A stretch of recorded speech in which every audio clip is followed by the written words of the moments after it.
নমস্কার বন্ধুরা, এখানে আমার মান্থা থেকে যে গাছগুলো আমরা বাঁচিয়েছিলাম এইখানে এই শেডের তলে আজকে ওয়েদার ঠিক আছে। আজকে 1 নভেম্বর। আমি প্রথমে গ্যাঁদাগুলোকে রিপ্লেস করব। রাত এখন 9:30। আমি প্রথমে এই 1 নভেম্বর রাত 9:30টায় প্রথমে এই গ্যাঁদাগুলোকেই রিপ্লেস করব। এগুলোকে আমি ফাইনাল পটিং করব। গ্যাঁদাগুলো যথেষ্ট লম্বা হয়ে গেছে, এরপরে আর দেরি করা যাবে না। আপনারা দেখুন আমি কিভাবে করছি। একদম সম্পূর্ণ নতুনভাবে আছে। যারা বিগিনার্স আছে তারা এতটা রিস্ক নেবেন না, তাও যারা পুরনো আছেন যারা জানেন তারা এগুলো করে। আমি দেখিয়ে দিচ্ছি আপনারা কিভাবে করবেন। সিম্পল সাদা মাটিতে এই গ্যাঁদাগুলো এখানে রাখা আছে। আমি তুলে সার ভর্তি মাটি সেইখানে এগুলোকে রিপ্লেস করব।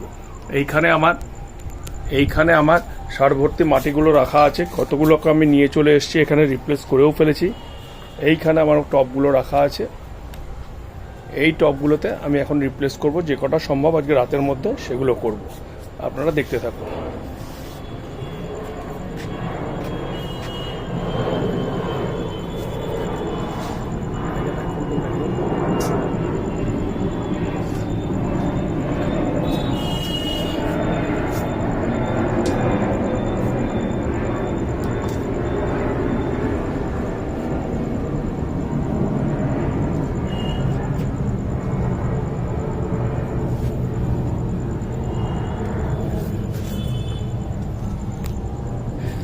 বিগিনার্সদের জন্য আমি এই পদ্ধতি অবলম্বন করতে মানা করি। এই কারণে এখানে দেখুন একটা 4 ইঞ্চির টবে আমার কিন্তু 2টো করে গাছ দেওয়া রয়েছে।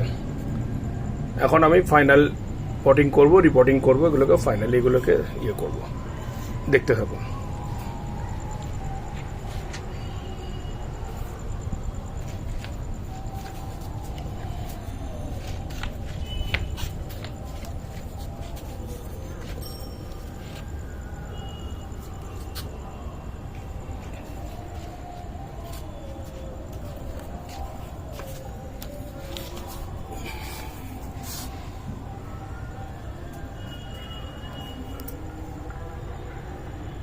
এই মাটিটার মধ্যে কিন্তু এটা সমস্ত রকমের খাবার মেশানো মাটি।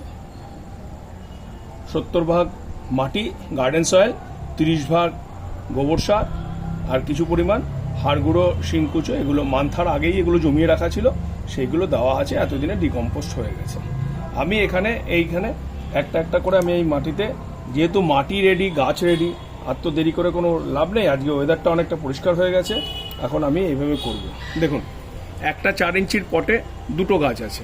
জাস্ট আমি এইভাবে ধরবো, গাছ নেব, উল্টে দেব। যারা বিগিনার্স তারা খুব সাবধানে করবেন। এই আমি 2টো ঠোকা মারলাম, গাছ আমার বেরিয়ে আসলো, শেকড় পুরো ভরে গেছে। এই রাখলাম। আজকে যেহেতু মাটিটা খুব ঝুরঝুরে আছে তাই জন্য আমার কাটার দরকার পড়ে না। অন্যবার আমি ধারালো একটা ছুরি দিয়ে মাঝখান থেকে 50-50 করে কেটে নিই। আমি আস্তে করে খুলে নেব। যারা ভাবছেন শেকড় নষ্ট হবে তারা সাবধানে করবেন, যারা পারবেন না তারা মোটেই চেষ্টা করবেন না। এই আমি 2টো গাছ আলগা করে নিলাম। হয়ে গেল আমার 2টো গাছ আলগা হয়ে গেল। যেহেতু গাছ লম্বা হয়ে গেছে, আজকে বসিয়ে আমি কালকেই একবার মাথা ছাটা হয়েছে, আর একবার মাথা ছাটবো। মান্থার জন্য সব লেট হয়ে গেল। এবার এইটাকেও আমি ছেড়ে দেবো, মাথা ছেড়ে দেবো। আর দেখছেন আপনারা আমি কিন্তু ওপরে অনেকটা জায়গা ফাঁকা রেখেছি। আমার 4 আঙ্গুল জায়গা ফাঁকা রেখেছি। এখানে গোবর সার ভরবো, একদম সিম্পল গোবর সার ভরবো। ভার্মি টার্মি কিচ্ছু দেবো না। গ্যাঁদা গাছ প্রচুর খাবার পছন্দ করে, বাদ বাকি সব অন্য খাবার দিয়ে আমি ভরে দেবো। এই দেখুন আমার গাছ বসানো হয়ে গেছে। চলে গেলাম পরের টবে। একই উপায় এইভাবেই করব।